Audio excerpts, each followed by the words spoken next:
Sales, marketing, and RevOps. It's sink or swim out there, and yesterday's strategies and tactics won't help you today.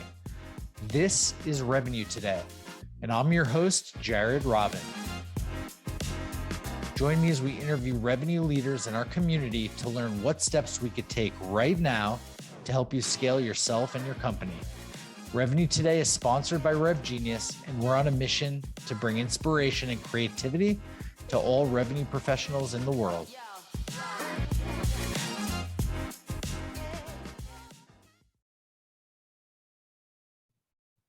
All right, today's guest is somebody that's been a personal advisor to myself as we build out RevGenius. He's co-founded and sold a startup that built fundraising software for small nonprofits. Following that acquisition, he built an enterprise sales team from scratch. Then he went on to become the chief growth officer at his next venture, but decided to get back into the founding role to help B2B sales teams. Today, he's the founder at Fluint. Welcome, Nate Nasralla. Thanks, man. It's great to be here. So nice to have you on with us today. All right, I'm going to jump right in, Nate, right into it. Let's do it. It's May 2022. Debunk a myth about generating revenue today. Sales reps close deals. That's the myth. The truth is that buyers close deals, not sales reps. Can't leave me just on that. No, I got to let it sink in. Because I mean, the whole field is built around this premise of like sales reps close deals. But if you look at the moments that create and kill deals, B2B, it's never during a sales meeting. In fact, sales reps aren't in the room. It's during a buyer's internal conversations where it's the champion on the buying team that's actually pitching and controlling the message.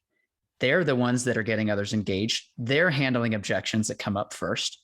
And so we like to think, and we spend so much time thinking about the sales meeting as the center of sales activity, but it's all about what's going on and the message that's being communicated in the buying team, and the sales rep isn't even in the room.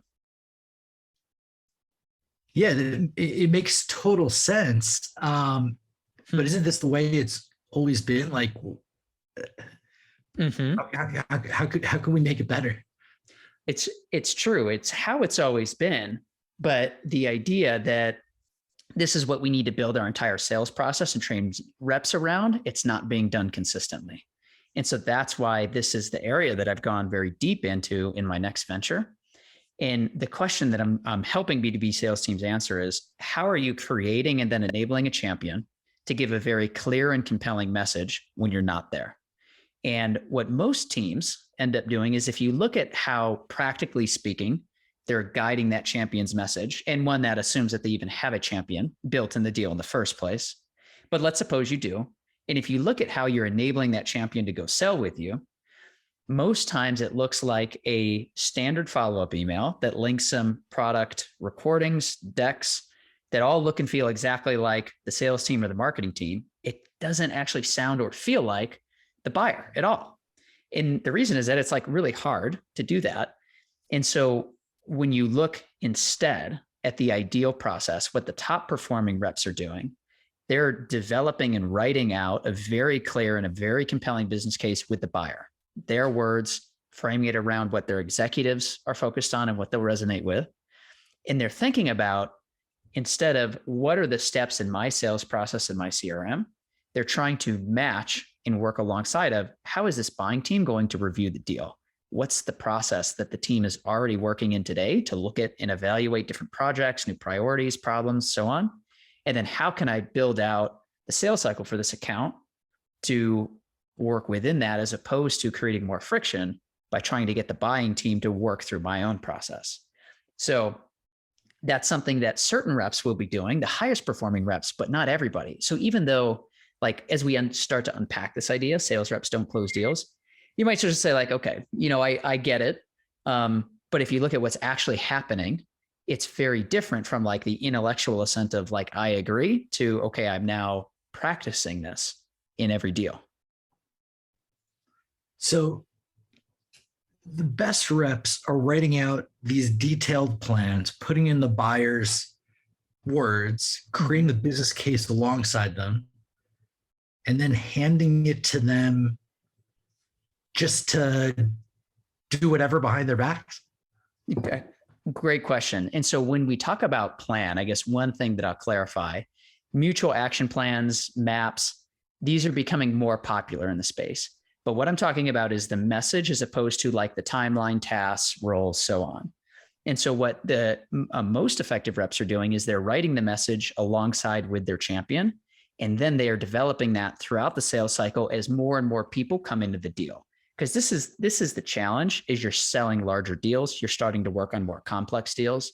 You have so many different contacts that are coming in with a different set of opinions, different set of view on the problem, different roles, goals that they're responsible for hitting.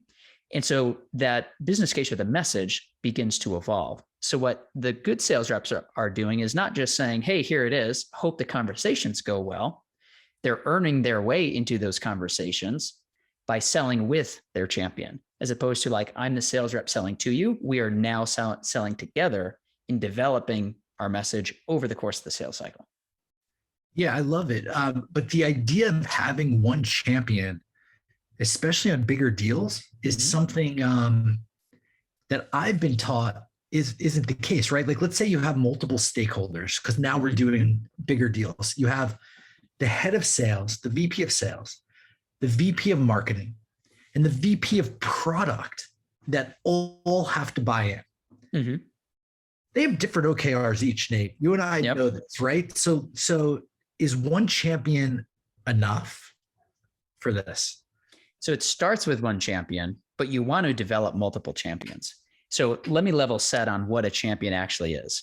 So to have a champion committed in your deal, one, they have influence, like they can actually affect change. Sure. Two, they have some type of incentive. So they've got to want the deal because there's a personal win in it for them as well. And then three, they have some type of information that's hard to find otherwise, and you can't otherwise access that. If all three things aren't present in that one contact, they could be a coach, for example. You know, they have incentive and information, but no influence to actually help get the deal done.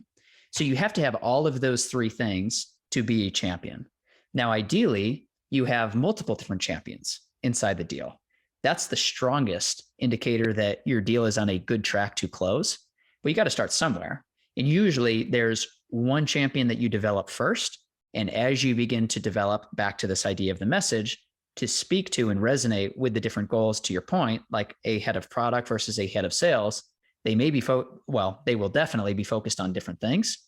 So how have you worked with the head of sales to get some insight on how do we engage the head of product and convert them into a champion with the deal as well? Starts with one and expands over time. How did this become so interesting for you in your life? Well, it was, candidly, it was the number one reason why we lost deals. When I would look at where over half of our pipeline would just dissolve, it wasn't because we didn't have a person who felt some pain points, came in, booked a demo, they liked the product, they were resonating with it. Typically, they couldn't get any traction internally. They were psyched about the product when they saw it, but then it just fell on deaf ears. And the reason is because the competitors that we were truly facing up front was one, they didn't want to change, or two, there were other types of projects totally unrelated to the product that would grab attention, and we couldn't get any traction. And so we'd, be following up, hey, checking in, did the VP read the proposal? Hey, we want to schedule a follow-up meeting, and nothing. And so as I started to go deeper and deeper into like, why are deals dying out on us after the demo? It all came back to this idea of crafting internal narratives. Like, it wasn't about the product at first. It was all about whether that first contact we were working with was able to get other people in the deal, if we were, quote, multi-threaded, because they could speak very articulately about the problem, why it was a big deal, what it was costing them, the fact that they need to move on this now. And if they couldn't talk about that very clearly and sharply, all bets were off. And so I began to see the first job of our account executive was to give that first champion in the deal a message to go get others involved. And the message very rarely looked like the product decks and standard follow-ups that we would be sending after demos. So I started to say, okay, like if we want different results, we got to operate differently. Where do we start? And it all centers on and came back to this idea of, are we enabling a champion with a very compelling message? And that's where we began to say, okay, let's sell together. Let's sell with you, as opposed to looking at the posture in the sales processes. We're selling to this person all the time. Nice. And what do you learn from others? Because you've worked with a ton of teams outside of yours. You have some aha moments, but I'm sure you built some more, right? Like, along the way. Can you boil that down to some, like, an overall list of things that you'd recommend folks do to really excel deals like this? Yeah. So it starts with discovery, number one. If you're not doing deep, thoughtful discovery, it's going to be very challenging to create just a good message that resonates, because that sets up the content that you are then giving to the champion to go sell with. So going deep and figuring out the right way to frame a problem and to create just a really sharp problem statement. So one friend that does this very well and has some good thoughts on discovery is Charles Mulbauer at CB Insights. He writes a lot on discovery. So we've kind of talked about how do you pull out all of the meat, the good stuff up front to carry you through the sales cycle, number one. Two, there are kind of two, one example that I'll give you. So you are starting to collect inputs for your message. The question is, what do you do with it? Yesterday, I was talking with a strategic AE named Matt Rogers. He sells into utility companies, and every company is a little different. And so the question that he asks that is smart and totally tracks with my experience as well is asking, hey, when you go back to talk with your team or you're setting up new projects, how do you review those together? And is there some type of format that you typically follow? And then he'll ask, hey, would you mind sharing like a blank copy of that? I'd be curious to take a look at that. And so when he builds his message and his follow-up, it's done in their template, their format. So it looks and feels and tracks with exactly how the whole buying team that he's ultimately going to try to engage with is already used to checking out new opportunities, reviewing projects. So I'll stop there, but those are two really kind of important points. Are you collecting good inputs for the message? And are you building the medium or the materials to guide your message in a way that is familiar to your buyers? Are you camouflaging it with what they're already doing internally?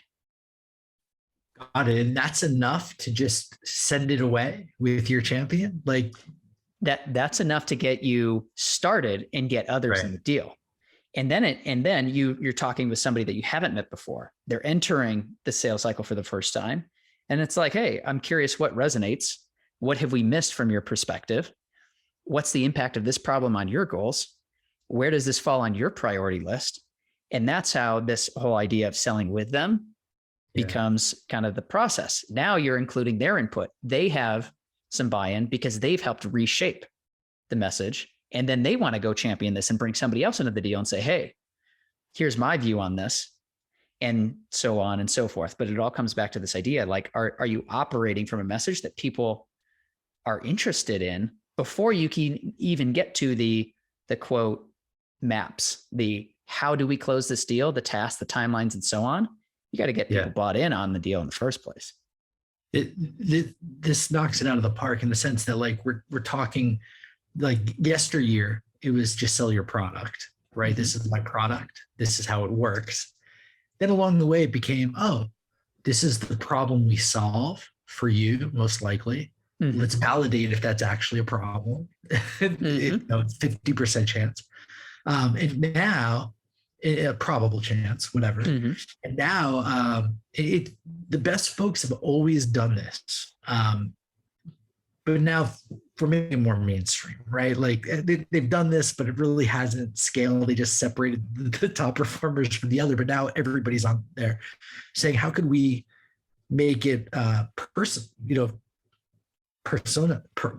person centric? Like I don't even want to say persona. It's not all VPs of sales acting the same way. It's the VP of sales named Todd at company XYZ, who this quarter has these OKRs, this goal, and these top three priorities. Right. Well, and that's a very important point that you raised too. The specific words that certain people choose to use, different from others in your pipeline, is critical. And so you've got to shape your message around those words. So a question that you could ask is like, hey, in the last few all hands meetings, when your CRO or your CMO is leading them, are there any certain phrases they keep using over and over? Like what is in the team slides, in the team briefs, and the updates? And their choice of language is always very intentional. And so if you in your message can match the exact same phrase that the person you ultimately need to reach is already using, they're going to say, hey, this relates to the thing that I care about and find important. So if I'm a CRO and I'm talking about boosting net revenue retention, and I see at the headline of a brief that says the path to a 20% higher net revenue retention, I'm going to say, heck yeah, let me weigh in on this. I want to take a look. And so I love the point that you raised that, because it's not just about the persona. It's about the specific language that a person is choosing to use different from other accounts in your pipeline. That's awesome. And it's potent. Mm-hmm. Let's go on. What are some of the KPIs that are important to you today? And you're talking about me personally, as opposed to a sales team. Yeah, you personally, with how you're running your business in your current role. Yeah. Yeah. So the one, and the reason why I appreciate how you start all of the podcasts, like let's debunk something. The very first one for me is, am I thinking differently than I was yesterday? And so trying to develop a new category, buyer enablement in the sales tech space, trying to continue to push the way things are done. I'm always trying to learn something to adjust my view of reality. Like, am I seeing the world as it actually is a bit more clearly than yesterday?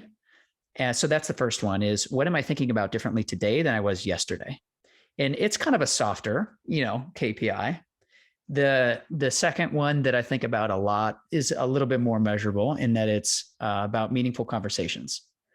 And so for me, I can't tell you how often a conversation that I had in the past where I didn't really know where it would go, but it was meaningful in some way. It was rich. I was intentional with my words, comes back around and becomes relevant over time.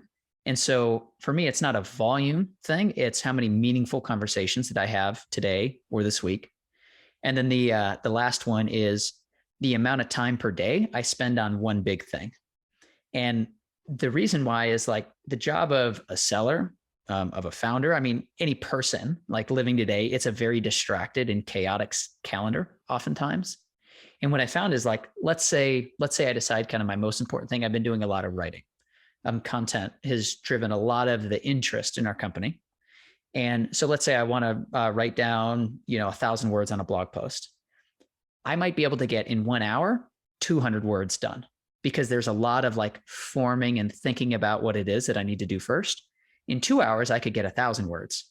In 3 hours, I could get 5,000 words.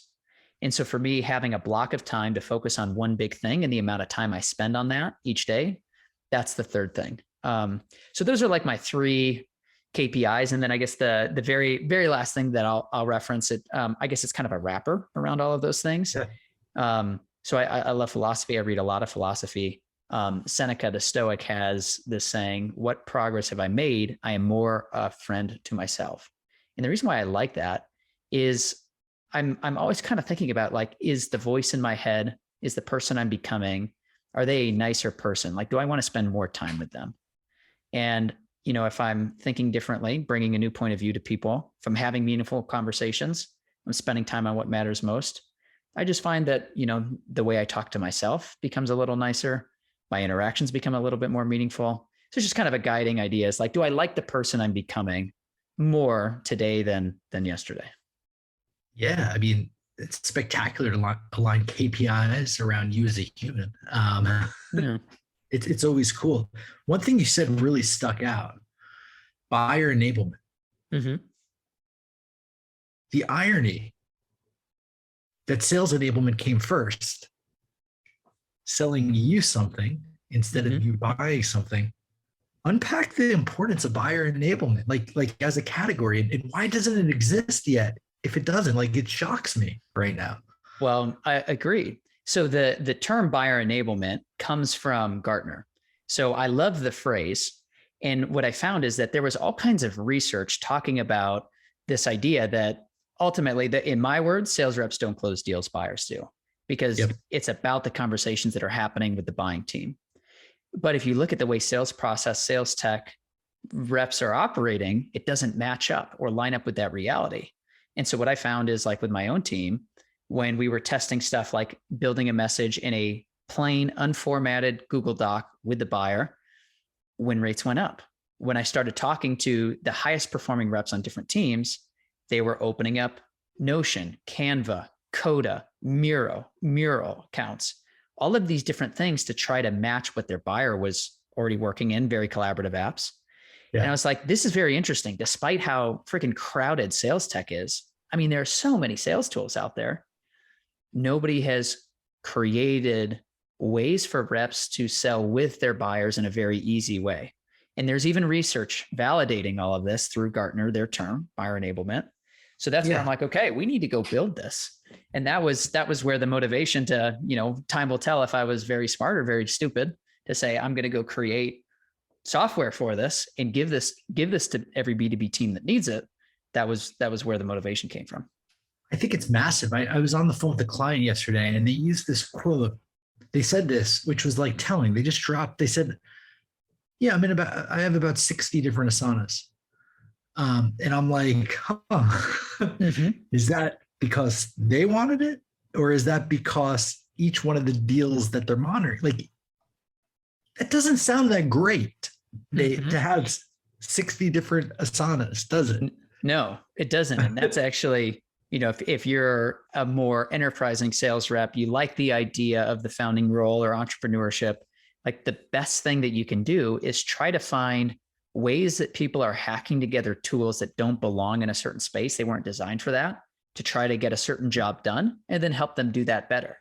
And like, this was, part of your insight with RevGenius is like people were trying to build connections to learn and get better at their job in very ad hoc ways. There was no like meaningful central place for them. And so you built something. Yeah. I mean, it's all about the buyers, yet so often we talk about it, but the products are sales engagement platforms. The products are, I guess revenue intelligence is neutral. It might be buyer leaning. What if it was a buyer engagement platform? We don't need to go down that tangent. I have no idea what that would look like. But the sentiment is there, right? A sales engagement platform, anybody who's listening now is a spamming tool if you don't do it right. Right. Is there a way that buyers would prefer? I mean, probably not today because they're so new to it. But if this was started at the beginning, maybe they would have bought in, right? Well, that was part of the fun thing in doing the design behind the product is that one of the users are buyers. Like we have two different types of buyers. There's sellers and buyers, two different types of users, sellers and buyers. And in talking with buyers about their experience on the receiving end of the follow-up and the content and the product X and so on, they would talk about this idea of the treasure hunt. They would get a stack of links in a follow-up email. They would go through and pick out the 2 or 3 sentences in each that actually made sense or resonated or were relevant. They would translate those into something that in their own words would actually resonate with their team. And then they would put that in their own internal deck, doc, whatever it is that their team uses. And so they were essentially building their own sales materials. And they were like, this sucks because it takes a lot of time. And if I really need to solve this problem, if I've bought before, I'm rather experienced, I'm going to do it to get the deal done. But if not, if I haven't bought before, or I'm not like super engaged in the sales process, I'm just going to walk into a meeting and wing it and be like, hey guys, checked out this interesting tool. It's, kind of interesting. We should look at it. And that was what buyers were saying is basically you have done one of two things. Either let me wing your message in your pitch, or you forced me to build the material for you, neither of which is great. And that's why the sales reps that, albeit very manually, were doing this work with their buyers using all different types of tools. And I'd call this the top 5% of reps that were actually doing this. They were loved by their buyers. Like buyers genuinely appreciated the partnership and the teamwork throughout the sales process. So from the words of over 200 buyers in user interviews with us. Yeah. And in my history selling as well, like once I was in the door, if I could become trusted, I would attend as a partner meetings, whether it was internal or whatever, and be like an advisor and understand exactly what they were trying to do. And you know what happened? I got invited to birthdays. I got like, Yeah. the relationships go through the roof because, we so often think of sales as, win, loss, and all of that. But like, it's much more impactful to the person that's buying if you help them look like an all-star, if you make their life easier, if you save the money that actually like goes towards something that they needed to do. Mm-hmm. If you just save the money to save money, like if you're a big company or whatever, that could get lost. Like, it's a nice to have. But if you save money for a person that's like one of their OKRs was to like cut costs by 12%, and you single-handedly did 14%, oh my gosh. Like then they don't have to talk to 500 other people. They saved all the time. They took out the spreadsheets. Maybe they're still doing it because they're obsessed. But you're this person that's a homie, for lack of a better phrase. This is what being a homie is, right? Like That's right. That's right. And I love the language that you use too, like be a homie in the sales process. And the way that you can figure out if you're being a homie is like, one, I will have past buyers come and stay at our house when they're traveling through Denver. They're like, it's been too long. We want to catch up, and we'll have them over for dinner. I've had the chance to rewrite job descriptions for past champions that I've worked with, because as a result of how they've led a new project and got everybody bought in, they were being promoted. And they're like, hey, you work with people in this role, so many different people. What are you seeing that's typically in the job description? Like those types of, call it data points, experiences, will show you if you are truly building a meaningful experience for the buyer. Yeah. One anecdote that comes to mind is I looked one of my old contacts at a company, like my top company in the territory, my top client that I won from the competitor. They left their job, and I was looking at their resume on LinkedIn or something. And one of the line items on their resume was what we did together. Yeah. Did this efficiency of that. And that was such good validation, right? Yeah. There you go. You were a homie to that person, and it showed up in like a very measurable, direct way. Line items on a resume. There you go. We talk about personal KPIs. That's a great personal KPI. Like, there you go. Nothing more personal. Like, yeah, that was a cool one. But let's go. Let's roll on. Like, it seems like you're pretty well balanced, Nate, but there's got to be something keeping you up at night. Is there? Yeah, it's a lot of different things that keep me up at night. I mean, what I've found is that in seasons where life is intense, my calendar is very crowded, I'm running through the day, I don't have like the brain space for processing, deep thinking, unpacking like what I went through in the day. And so when I go to bed, it's like the first time where screens are away and my brain is just running. It's trying to catch up with my body, and it's trying to unpack everything that I just went through. And so typically it takes me about an hour on average. Some nights it's a little longer, but it takes me typically about an hour from the time that I lay down, no screens, to when I'm actually asleep, because my mind is just running, trying to catch up with me. So it's not a specific thing like this topic is what I'm worried about. It's just a lack of white space often that does it for me. Now, you're not the only one. I mean, myself, I do it the other way. Like I could conk out right away because I'm just beat, but then I'll wake up. Like today I woke up at 3:45 a.m. By the way, I didn't need to wake up at 3:45. I could have slept till 7. Yeah.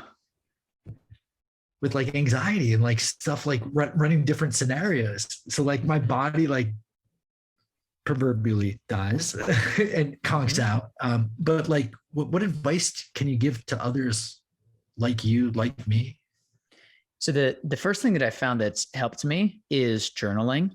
There's like a release. There's this moment of catharsis when you take something from your head and you put it down in written word. And like you give it a new space to live. It's like you can live here on paper. You don't have to live in my thoughts all the time. So that's the first thing that's been very powerful for me. And turns out like I've actually used that. So I've been doing that for about 10 years now. And I've used that skill in writing in a lot of different ways. So that's number one.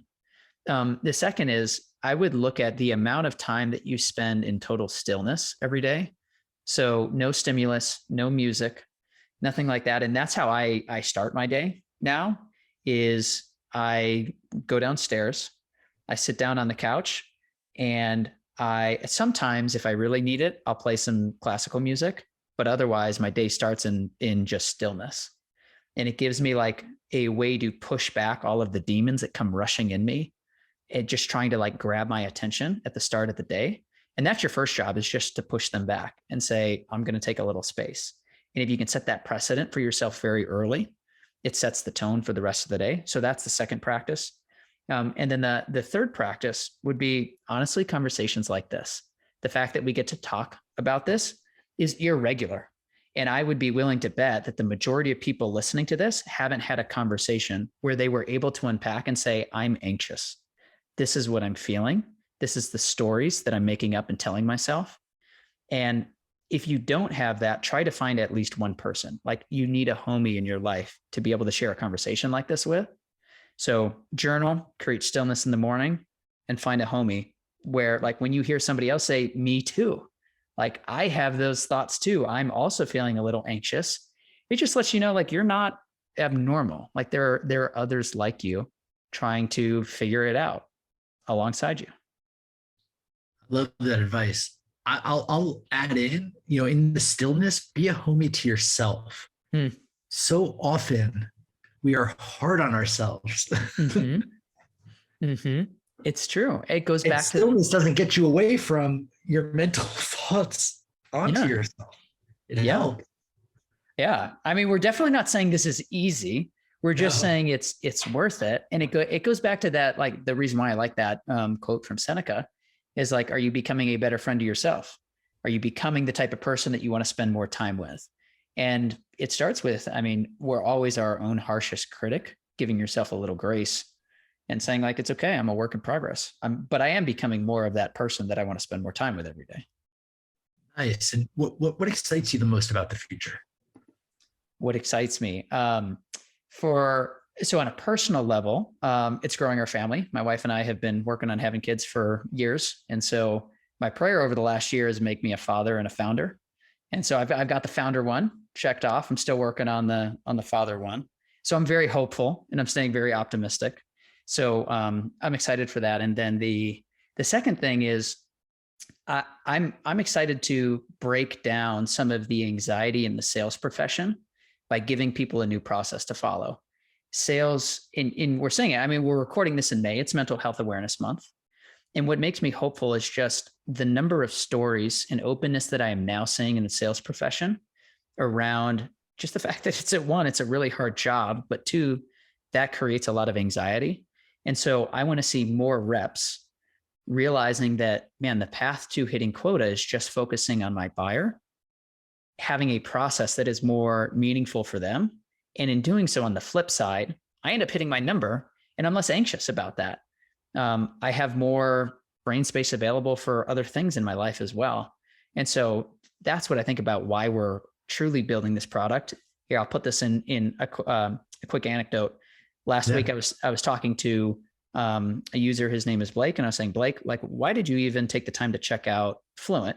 Small company, small brand. Like, why are you interested? And he's like, well, I've been trying to develop my personal sales operating system, and this looked like it could help me with that process. And I said, well, why is that important to you? Like, what's this operating system about? He's like, well, I'm expecting my third kid. We're about to go on, I'm about to go on paternity leave. And when I come back, I want to be able to sell more in less time so that I have more time for my new son who's about to come into the world. And I was like, that's legit. That's why we're building a product. So the fact that we can get there as a profession and on a very like individual level, hearing stories like that keeps me hopeful in the professional space. That's so rad, man. Now, the first half of the conversation we learned from you, and we learned a ton. Yeah. The second half, we're going to learn about you. With that said, who are you? So I learned something about myself. So I'll start with this. And this was an exercise that my therapist had me go through. It's called the spark type assessment. I had never done this before, but it basically tells you what gives you energy when you feel like you're just in it, in flow, and like you're at the top of your enjoyment during the day. Like, what is driving that? And so my spark type is a maven, which is basically somebody that gets very excited about acquiring more knowledge. And just like that process of learning something that they didn't know gives them energy. And that was very interesting for me, because I would have told you there's this other spark type called the maker. And typically I describe, like, if you go listen to other podcasts that I was on like a month or 2 months ago, you'll hear me talk about myself as a builder. Like, I love building and creating things that didn't previously exist. And what I've now realized is that I like doing that because I am constantly pushed into new spaces where I don't know much about it. And I'm on the boundary of that knowledge. And so it's my process of acquiring new things that I didn't know before. So, it's kind of fun. Like, we're always changing. So now, like I discovered, I'm more of a learner than a builder, and I build in order to learn. I could have guessed that. I find that people that have roles within communities in particular are learners, right? Did you see that at your time at GAN at all? Yes, I did. It's the people who want to have a conversation because they're so curious to know what's in your head that's not in mine. And can I download some of that over here? And what I found is, and this kind of challenged my view on community, is I first thought it was more of a place for extroverts to come together, have big parties. And what I've realized, like, I'm very much introverted by nature, but my desire to learn overcomes that just natural tendency or inclination to like stay reserved. And so what I found and what I appreciate about the Rev Genius community specifically is that it's an inviting space where people can just be them. So even if you're introverted, community is a place for you, just the same as somebody else who's there to have a big party and have as many conversations as possible. Nice. You mentioned, and thank you for the love of the community. Like, it's a big thing that I realize is important to me too. You mentioned, in discussing what excites you about the future, the 2Fs, father and founder. And the irony is they rarely go at the same time. They, like, one holds you back from the other, or at least it's perceived. How does that work out in your life? Like, how'd you, the most time that you need the most quote unquote stability, at least social conditioning. And I don't know your personal finances and well-being there, but isn't typically the time when you have your first child?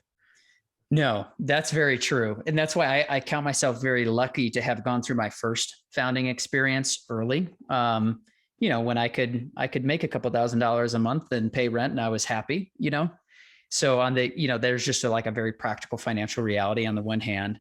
I guess the short answer to your question is I don't know, because I've never done this before. I've never done both jobs, roles as a human before. So part of it is we'll see. The other part of it is that I'm always very interested in patterns or analogies. For example, I don't read a ton of sales books. I read books from other disciplines and find ways to apply those to sales. And what I'm expecting is that there will be a lot of the same. I learned things like patience, prioritizing time, because of my role as a father that now cross over and I can apply them as a founder. And so I'm very curious to try to figure out where those parallels come into play, because I don't see them as a totally binary thing. At one moment I'm a founder, one moment I'm a father. I think there are going to be things that I take from both that I'm able to use in both circles. I'm sure you will, but from a psychology standpoint, it could be a lot. Something I took away from a previous interview with Andrew Gazdecki, who has a child, wife, family. But he's done it a few times successfully. But he's like, this time, there's non-negotiables. I have lunch with my wife every day. I pick up my kid or do certain things with my child every day. I spoke with Mark Roberge, and he's like, I coach all my kids' teams. So I find it might help. And I think it might be pretty cool. Yeah. I mean, it sounds like they are very clear about what's important to them, and then they're able to design their life around those things. And I sense myself over time drifting and kind of floating a little less, nudged along the way of other suggestions. And now I am more likely to start with saying, this is important. And then let me create the environment, the calendar, the things that afford me the ability to do that.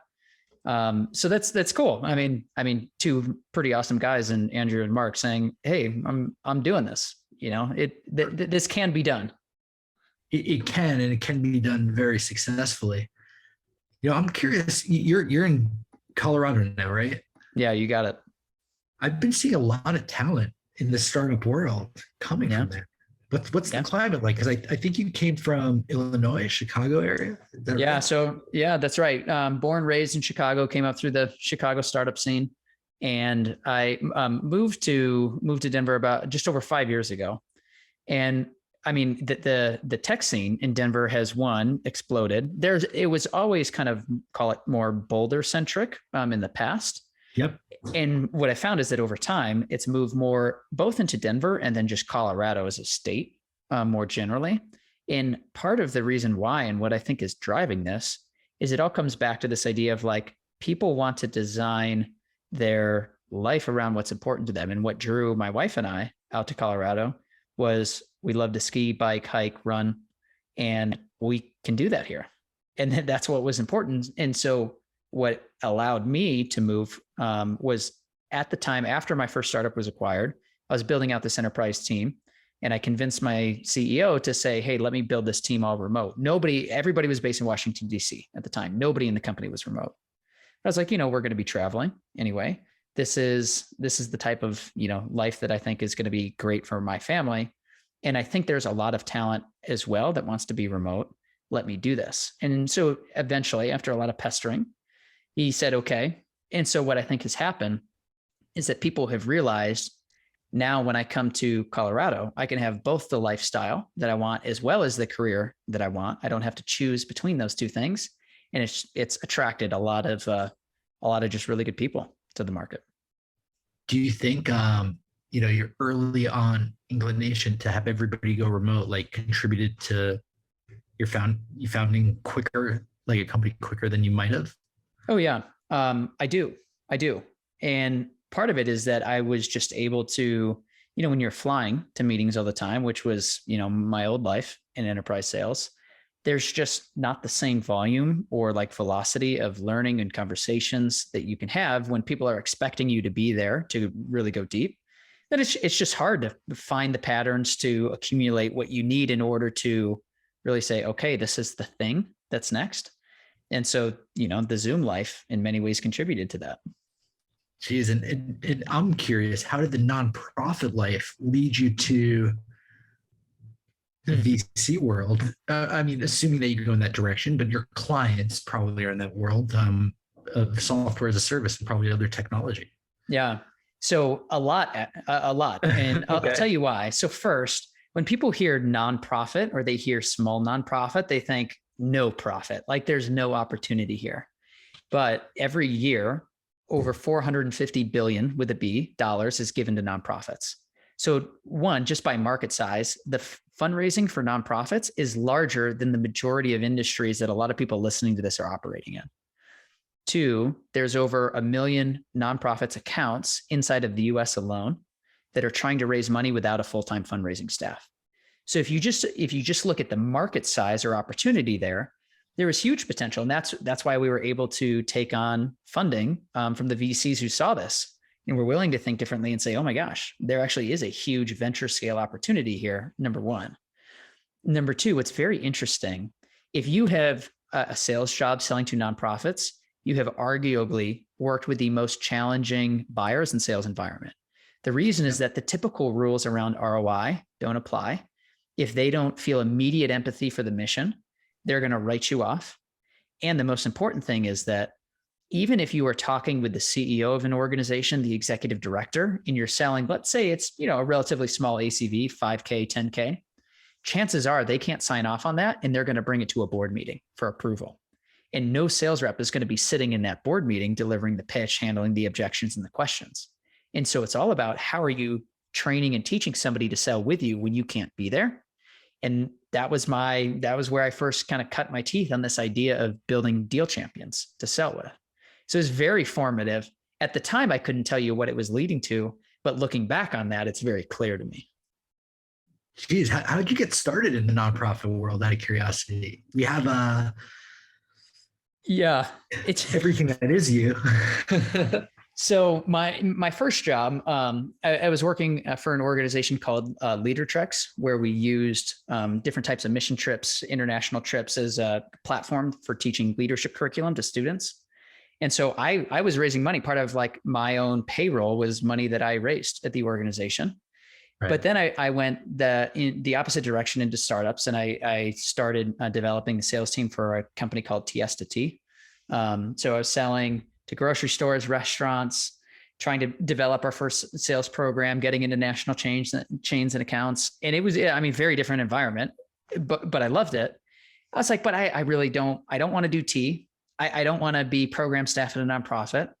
What do I want to do? So I went into consulting for a year and built these big old financial models, valuing some type of IP technology in litigation. And it was very interesting work. Like, it kept me very intellectually stimulating, but I was like, like tech is cool. But this whole consulting thing, it's not for me. And then when I met Brian, who was the co-founder and the visionary behind DonorPath, was the name of that first startup, I saw, okay, there's this blend of nonprofits, more meaningful work, tech, which I've been loving over this last year. And then my experience working on go-to-market, bringing a new product to the market.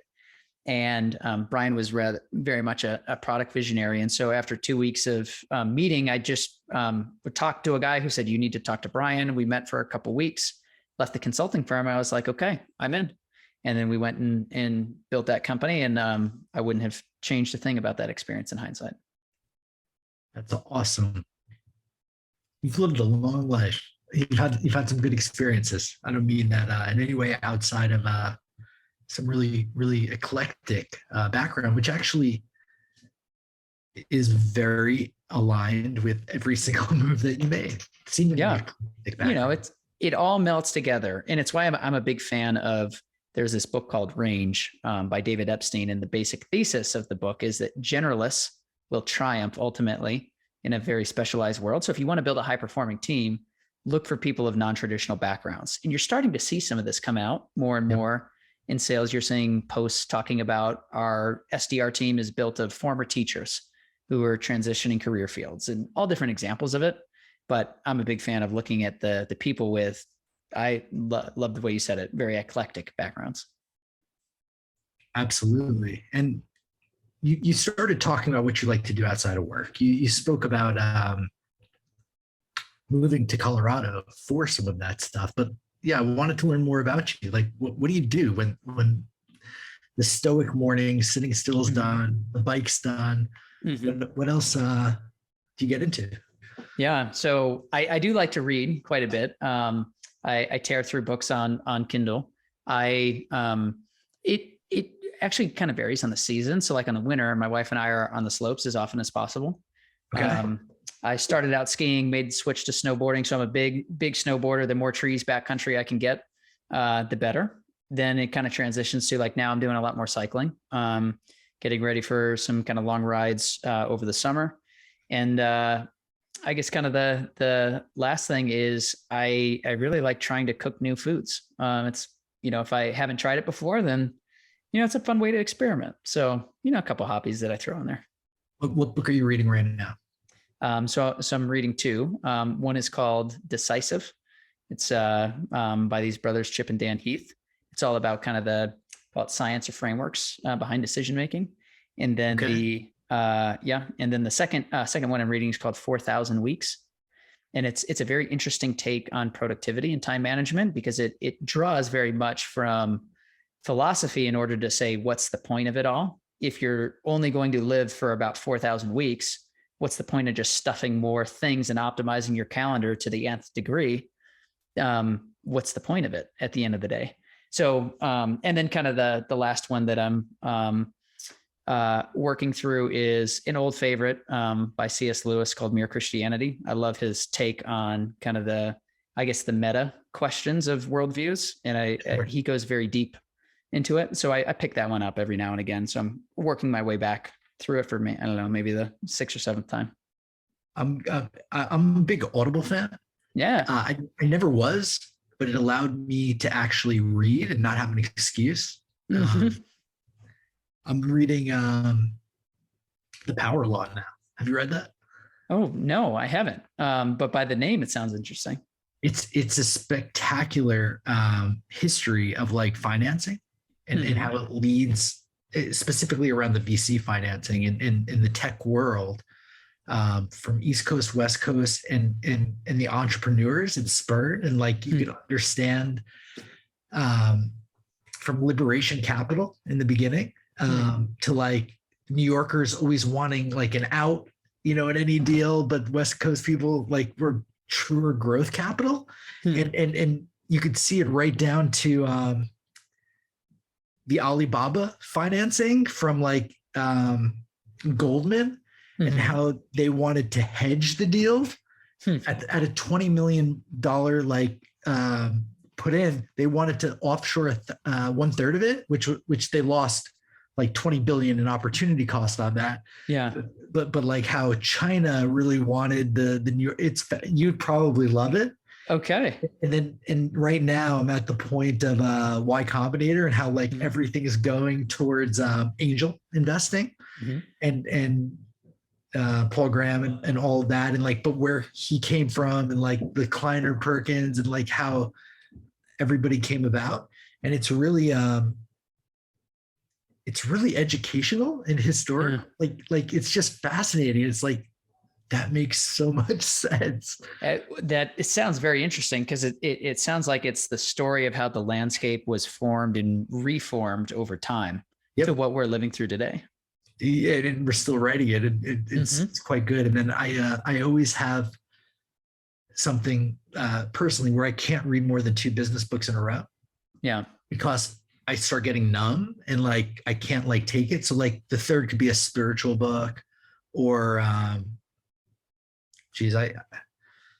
or like a Michael Lewis type of, like Bringing Down the House or something, or Ben Mesrick or something like that, something super interesting. But I dig it. I'll kind of mix in, like the one before this was a book called Never Quit by a guy who became a Air Force PJ, pararescue jumper. And it was kind of interesting. It was his memoir. So, I'll throw some kind of ones from left field and different flavors in there.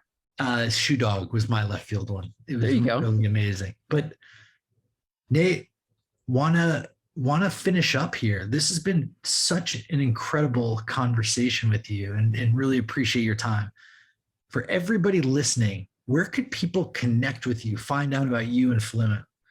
Yeah, so if you want to find out more about me, you can connect on LinkedIn, Nate Nasralla on LinkedIn. If you want to find more of the company, Fluint, you can check us out, Fluint, Fluint.io. If you go to the blog, you can see a lot of what I'm writing on enterprise and complex sales. And plugging the book that you just came out, the Enterprise Sales Playbook, right? Yeah, it's free, available for anybody to go check out. So hit fluint.io/blog and it'll be right there on the top. Thank you so much again, Nate, for being here, learning about you 360 from empowering, enabling the buyers versus the sellers, to hiking, mountain biking, or aspirations of being a father. But the founder part clicked off, and literally seeing your eclectic background, which was very in line with your direction and your career growth, has been outstanding, man. I've learned so much. For all the folks listening, thank you. Thank you so much for listening and being here with us. If you've learned something today or laughed, tell someone about this podcast. Thank you again, Nate. You mean the world to me. Thanks, Jared. Likewise. I really appreciate it. Good conversation, and thanks for letting me stop by. Of course. And this has been another exciting episode of Revenue Today. We'll see you next time. Whoa, another great episode of Revenue Today. For show notes, links, and mentions, visit revenuetoday.live. For all my friends in the Rev Genius community, thank you. It's been awesome to spend this time with you. Please DM me any feedback and ideas in our Slack channel or on LinkedIn. If you're not in RevGenius, join us at revgenius.com. It's free and it only takes like 2 seconds, and you'll be joining a group of 27,000 revenue professionals strong. We've got it all. Looking forward to seeing you there. Catch you on the flip side.